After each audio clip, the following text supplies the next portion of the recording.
Perfeito. Então, vamos ver que a questão das falácias também faz parte do argumento, é dentro da lógica, né? Nós vamos ver que as falácias, como falou muito bem Camila, ela parece ser verdadeira. E nós vamos ver que isso é uma coisa que nós utilizamos muito no nosso cotidiano, né? Então, não é nada que é distante de nós, não, pelo contrário, é muito próximo de nós e nós nos utilizamos muito no nosso dia a dia, né? Então, vamos ver aqui conceitos, só relembrar, né, porque nós já falamos sobre isso. Então, falácias são argumentos ou raciocínios que aparentam ser verdadeiros, mas não são. Isso aí pelo conceito que foi colocado lá no slide. Eles aparecem o tempo todo em muitos contextos. Então a gente vai ver, no contexto jurídico aparece, no contexto escolar aparece, a relação de mãe e filhos também aparece. Então vamos ver que existem vários contextos em as quais as pessoas se utilizam das falácias que são argumentos, né? Mas poucas pessoas sabem identificá-los e combatê-los. Então eu falei para vocês no histórico que Aristóteles, que é considerado como o pai da lógica, ele não utilizava esse nome lógica. Ele, na época que ele criou uma ferramenta chamada organon, justamente, Aristóteles era um filósofo bastante sábio, tá? Ele era muito envolvido nas questões políticas da sua época e justamente isso, naquele contexto, o cidadão grego ele teria que participar da vida política. E essa participação, efetivamente, era ir até a ágora, a praça pública, e lá discursar, se utilizar da palavra, da retórica, da oratória. Então, o que acontecia naquele período? Muitas pessoas se utilizavam desse argumento, se utilizavam desses argumentos e desses raciocínios falsos, e aí o que acontecia? Conseguia ludibriar, conseguia disseminar algo que realmente tinha um interesse. O interesse era um interesse privado. E naquele contexto, Aristóteles, ele é filósofo, vocês vão ver isso no conteúdo do terceiro ano, ele falava muito sobre a questão do bem comum, ou seja, toda decisão, tudo que nós vamos falar, todas as decisões tomadas na sociedade devem efetivamente atender a todos, a coletividade. E foi justamente por isso que ele vai criar o organon. Então, o organon é um instrumento da lógica, o nome era analíticos, lógica que a gente depois foi com a mudança, que ele iria analisar os discursos para ver se esses discursos eram verdadeiros. Nós vamos já ver que os discursos falaciosos são argumentos falsos, né? Então, falácias ou sofismas, tem o mesmo nome, são raciocínios que pretendem demonstrar como verdadeiros os argumentos que são logicamente falsos. E aí, como é que a gente vai perceber isso? A gente vai perceber quando for fazer análise daquilo que está sendo dito. Então, a gente vai observar a escrita, a gente vai ouvir, né, e a gente vai tentar decodificar. Então, vamos ver que as falácias, só estou repetindo, né, o que a gente já viu, as falácias, existe uma infinidade de modelos e vários exemplos de falácias, a gente não vai ver todas, só algumas, porque são muitas, né? Então, daqui até terminar, nós vamos falar sobre falácias. Aí temos argumento de autoridade, é um tipo de falácia, isso aí é o nome, a classificação dela. O argumento contra o homem, falácia de acidente, falácia de ignorância de questão, falácia de petição de princípio. Aí tem outras falácias, né, que tem o nome latim, dictus simplister, post hoc, ad misericordium, generalização apressada, premissas contraditórias, envenenar o pulso e falsa analogia. Então a gente vai ver essas, relembrar porque nós conseguimos falar na última aula de todas. Então vamos lá para o primeiro modelo, o tipo de falácias. É o dictus simplister, ou falácia de acidente. O que é isso?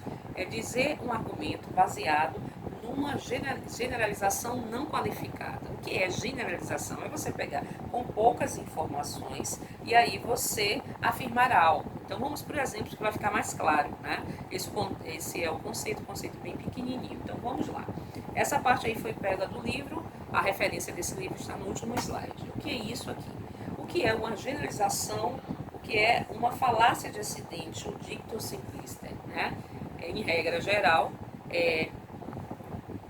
aplicar em circunstâncias particulares, situações gerais. Então, vou ler aqui o que está no slide, como está no livro, né? Então, a falácia de acidente aplica uma regra geral em circunstâncias particulares, acidentais, que seria inaplicável. Um exemplo dessa, como Pessoas excessivamente legalistas julgam pela lei fria as normas da lei. Então, o que é a pessoa legalista? O que é ser uma pessoa legalista? É aquela pessoa que pega a lei escrita e segue a risca. Né? Então, essa pessoa, ela não vai parar para fazer reflexões sobre situações de cada pessoa, de cada indivíduo. Não, ela vai aplicar a lei fria como está ali escrito. Então, o peso da letra está ali, é isso que eu vou aplicar. Isso são pessoas legalistas, né? Independente da análise cuidadosa das circunstâncias específicas dos argumentos. Ou seja, a pessoa que é legalista, ela não vai olhar cada acontecimento, ela não vai ver cada circunstância diferente das pessoas. Ela vai pegar a lei e vai aplicar, no caso, né, para todo mundo. Por exemplo, no caso de impedir que um deficiente visual entre numa farmácia ou numa loja com seu cão guia. E nós sabemos que um deficiente visual, ele se utiliza do cão guia, né? Então, a gente não pode pegar uma regra particular, né? Uma regra geral e aplicar numa regra particular. No caso aí, o deficiente visual, ele tem essa prerrogativa de se utilizar de um cão guia para entrar em qualquer tipo de estabelecimento. Esse é um exemplo, ok? Outros exemplos de uma generalização não qualificada ou dicto simplista, né? Eu tenho 2 exemplos. O chocolate é medicinal, portanto, todos devem comê-lo diariamente. Aí, quando a gente já para observar, chocolate é maravilhoso. Eu amo chocolate, acredito que muitos de vocês também amam, né? Mas chocolate é medicinal com que base? A ciência fala isso, né? Todos devem comer, e nos casos, então a gente pegou uma regra geral e determinou situações particulares, sim. E as pessoas que têm problema de diabetes? E as pessoas que têm alguma restrição em relação à saúde? Né? Então, a gente não pode aplicar. Então, a gente de cara, quando vai analisar o que está sendo dito, o argumento, nós percebemos que isso é um argumento falacioso. Né? Um outro exemplo, o exercício é bom, portanto, todos devem se exercitar. É ótimo, vou para a aula, vejo lá, eu gosto de me exercitar, acredito que vocês também. Mas quando a gente diz que o exercício é bom, é uma generalização não qualificada, porque a gente pegou algo e aí colocou todos no mesmo barco. Então, para quem sofre do coração, por exemplo, o exercício é ruim. Muitas pessoas têm ordem dos seus médicos para não se exercitarem. Então, a gente não pode pegar uma situação geral e aplicar em situações particulares. É preciso, então, qualificar a generalização. Ou seja, se eu fosse, por exemplo, digamos que eu coloque assim na AP, transforme um adicto simplista, falácia de acidente, que é uma generalização não qualificada em qualificada. Então, o que você iria? Você iria organizar essa fala para que assim ela se tornasse verdadeira e não fosse um discurso falacioso. Então, como é que a gente colocaria? O exercício é geralmente bom ou é bom para a maioria das pessoas. Então, a gente vai perceber que, por exemplo, pessoas que têm restrição do seu médico, eles não conseguem, de forma nenhuma, fazer exercício, porque existe uma proibição. Então, dicto simplista é isso, ok? Peraí, alguém está com o microfone aberto aí? Eu estou sentindo aqui interferência. Peraí, deixa eu dar uma olhadinha aqui. Beleza, então vamos lá para a próxima. Vamos lá para a próxima falácia. Né? Estão vendo aí? Continuam vendo? Beleza, são 9h25. Uma outra falácia é post-hoc, ou falsa causa. Isso é muito utilizado. Tem muito a ver com a crendice, tem muito a ver com a superstição das pessoas. É atribuir um fenômeno, uma falsa causa, ou concluir como sendo algo dele, aquilo que somente o antecedeu. Muitas vezes a falsa causa está relacionada com fatores ideológicos ou místicos integrados à cultura, né? Então, a gente vai ver que tem muito isso, que está ligado também à questão do senso comum, essa questão do misticismo, da cultura, tudo aquilo que o homem faz e produz, né? Então, a gente vai ver que existem os discursos falaciosos, criando relações artificiais e não naturais, o que pode ser chamado de pensamento supersticioso. Aí vamos para os exemplos, né? Aqui é a citação do livro, eu acho pertinente ler até, depois vou explicar, né? são muito comuns, né, a questão post-rock, são muito comuns essas falácias e representam as inúmeras inferências que fazemos no cotidiano ao tomarmos como causa o que não é a causa real. Né? Então aí está bem mais mastigado conforme o enunciado que está lá. Né? Então um exemplo, o rapaz não leva a namorada para o estágio, né, porque ela é considerada pré-fio. A gente usa tanto dessa palavra, não vou falar, andar com fulano não, fulano é muito azarado, né? Fulano, então, a última vez que ele levou a namorada para o estágio, o time perdeu. Então, não tem nada a ver, é uma falsa causa.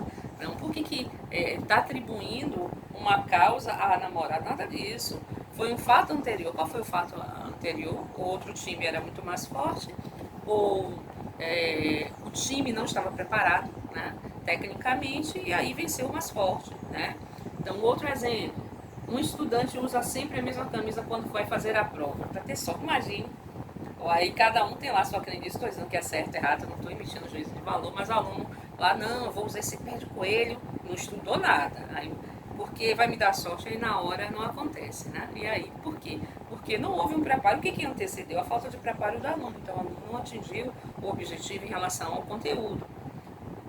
Então, o raciocínio é o seguinte, o que vem antes, a companhia da namorada ou a camisa não são de, no primeiro caso, seu time ter perdido, e no segundo, ir bem na prova. As falácias de falsa causa são comuns e resultam de superstições como o pé de coelho, entrar com o pé direito em um novo ambiente, ou sair pela mesma porta pela qual entrou. Trata-se de falsas conexões de casualidade, né, que é causa e efeito. Né? Então, aí não tem nada a ver, é um discurso falacioso. E eu vejo que esse é muito comum nos nossos dias. Né? Aqui outros exemplos. Né? Então, eu botei vários exemplos, até o enunciado, uma explicação melhor do livro, dos livros que eu uso como fonte, e exemplos. Não levemos Bill ao piquenique. Toda vez que ele vai, chove, começa a chover. Bill não é a causa da chuva. Ele não tem nada a ver com a chuva. Então a gente já sabe que como é que acontece a chuva, né? A ciência fala, a condensação de ar quente com ar frio se choca e aí emite a chuva. Então esse aí a gente já sabe. Esses aí são falácias que são bem fáceis de serem identificados. Outros exemplos. Roberto não irá conosco. Sempre que ele vai, alguém passa mal. Né? A gente costuma também associar, né, a pessoas. Isso não tem nada a ver. Espelho quebrado causa 7 anos de azar. Tem gente que tem essa superstição. Ai, meu Deus!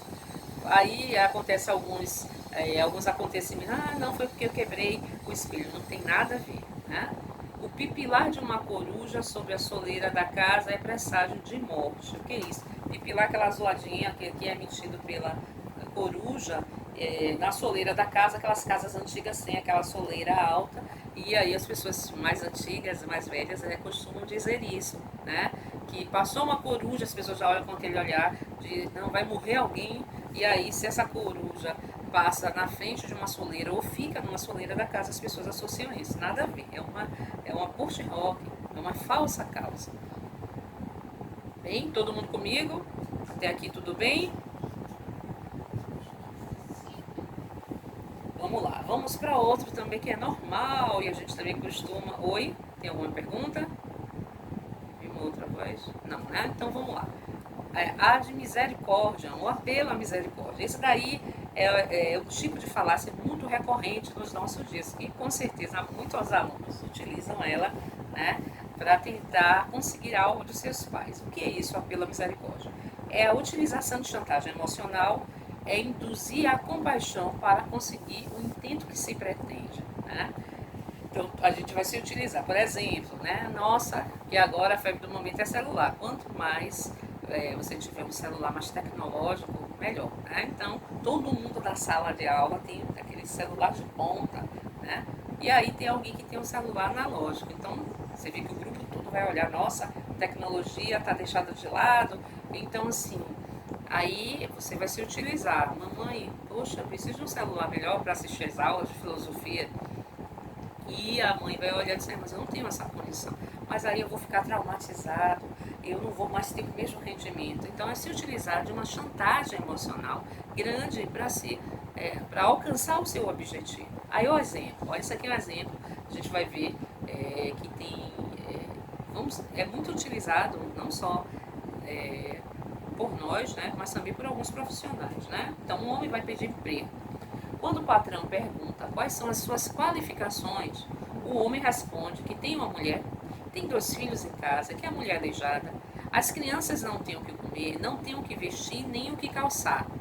A casa não tem camas, não há carvão no porão e o inverno se aproxima.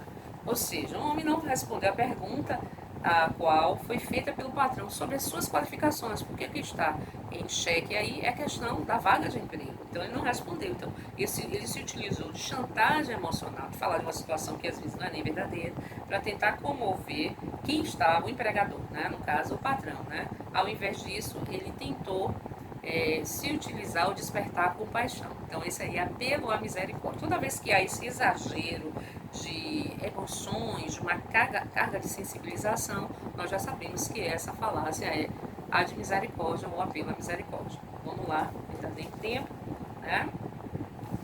Então, outro exemplo, né? Isso aqui é muito utilizado, a gente vai ver que é muito utilizado no setor jurídico. Eu me lembro quando eu fui para simulações de audiência de custódia, quando eu estava fazendo um curso de especialização, pós-graduação de direito militar, eu vi muito isso, os colegas, né, representando, né, como juiz, como desembargador, como advogado de defesa e tal, e o júri também. Então foi assim bem interessante. Então a gente vai ver que tem alguns profissionais, como nessa área da área de advocacia, se utiliza muito isso. O juiz pergunta ao réu, olha a cara do juiz, por que você cometeu esse crime tão bárbaro? O homem responde, aí o homem está lá, tem lá uma figura de uma criança, eu sou muito pobre, meu pai me abandonou ainda criança, minha mãe morreu quando eu tinha apenas 2 anos e precisava comer. A mesma coisa, ele não respondeu a pergunta que foi feita, por que você cometeu esse crime tão bárbaro? Né? Ao invés disso, ele se utilizou de uma carga emocional enorme.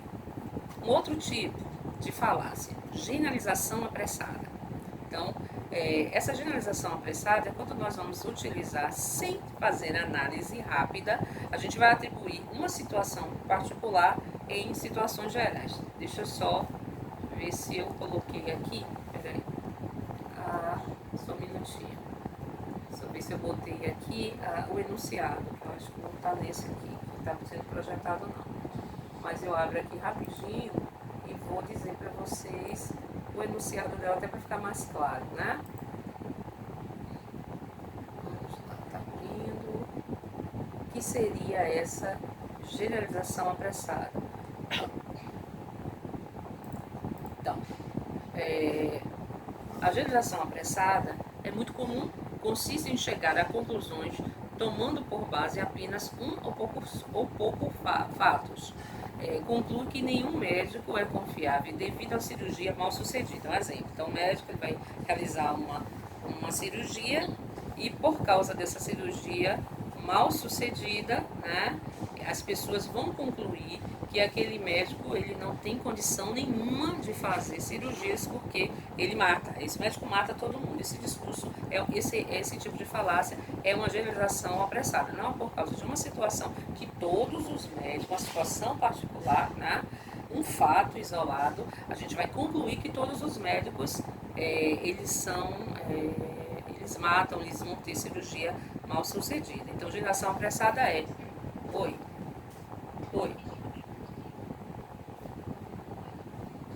não está aparecendo? Peraí, deixa eu ver aqui.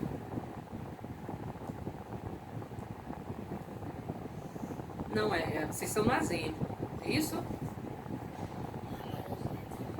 Isso. Nesse exemplo é porque o de exibição ele é mais. Então deixa eu botar o que eu estou usando. Esse de exibição ele é menor, né? Até para não precisar ficar toda hora. Peraí que eu vou projetar o que. Peraí, viu? Deixa eu só colocar de novo. Colocar esse. Mas aí vocês também podem olhar.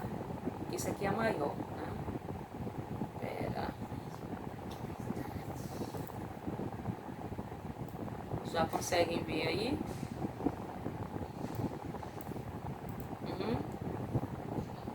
Tá. Então, peraí. Pronto. Aqui é o enunciado que foi enunciado do livro, né?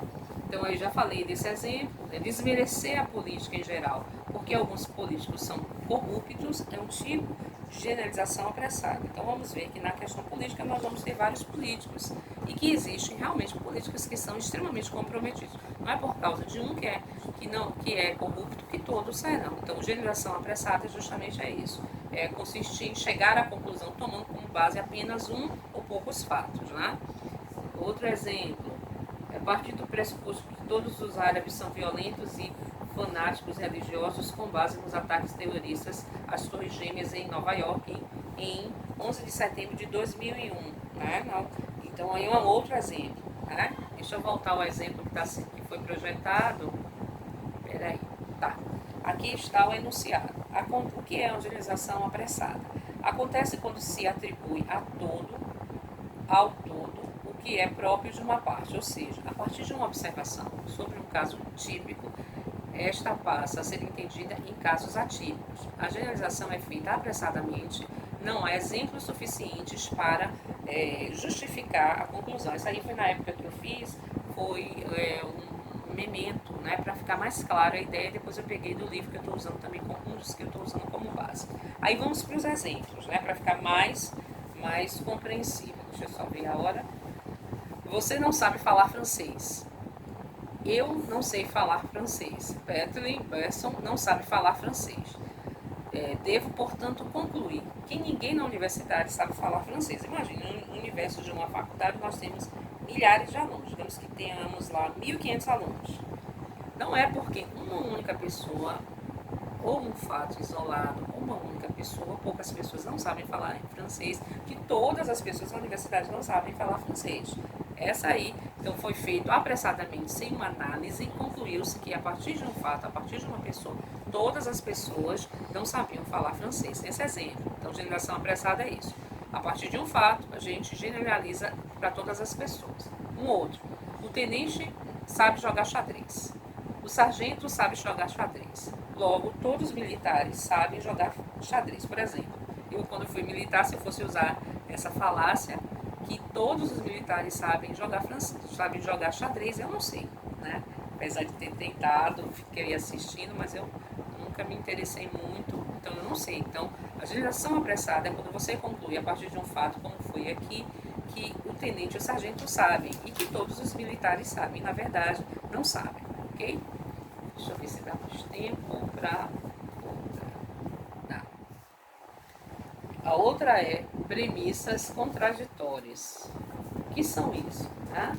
Quando a premissa de um argumento se contradizem, não podem haver argumento. Então, por exemplo, se eu digo que isso é uma garrafa, eu não posso dizer que isso não é uma garrafa. Eu estou me contradizendo. Ou ela é, ou ela não é. Então, a gente vai ver que isso é muito utilizado nos nossos dias. Aí, um exemplo. Se existe uma força irreversível, ou seja, algo que é irreversível, que não pode, né?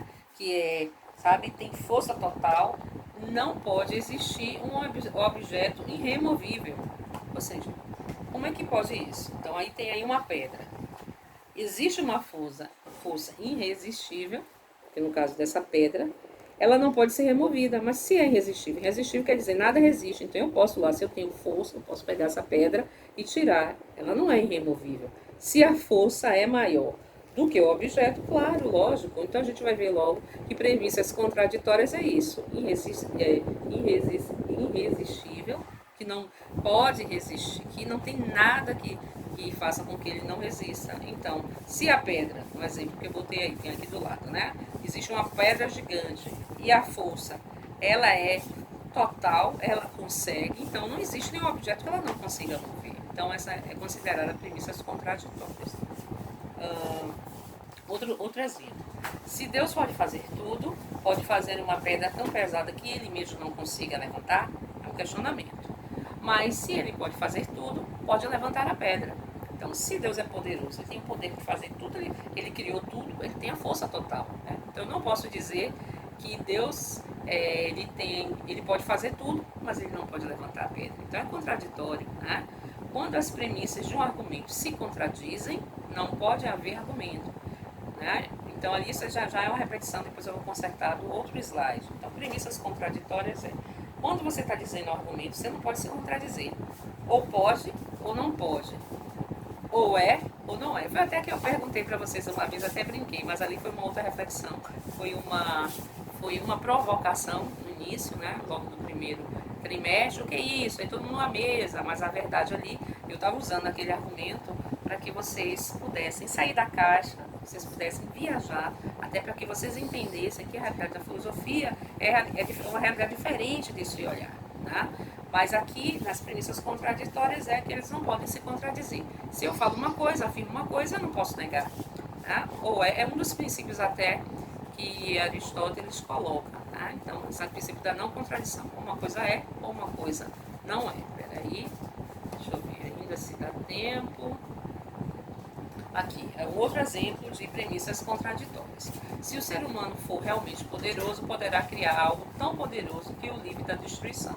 Então, diz, não, o homem não consegue fazer nada para evitar a destruição, mas ele é poderoso. Então, se ele é poderoso, ele pode criar ferramentas e ter a capacidade de raciocínio e de inteligência, então ele pode criar tudo, ok? Deixa só eu parar, continue aí, deixa só finalizar aqui, porque eu estou gravando as aulas agora e não devo estar deixando disponível. Pois é, então até a próxima semana, a gente continua e aquele abraço.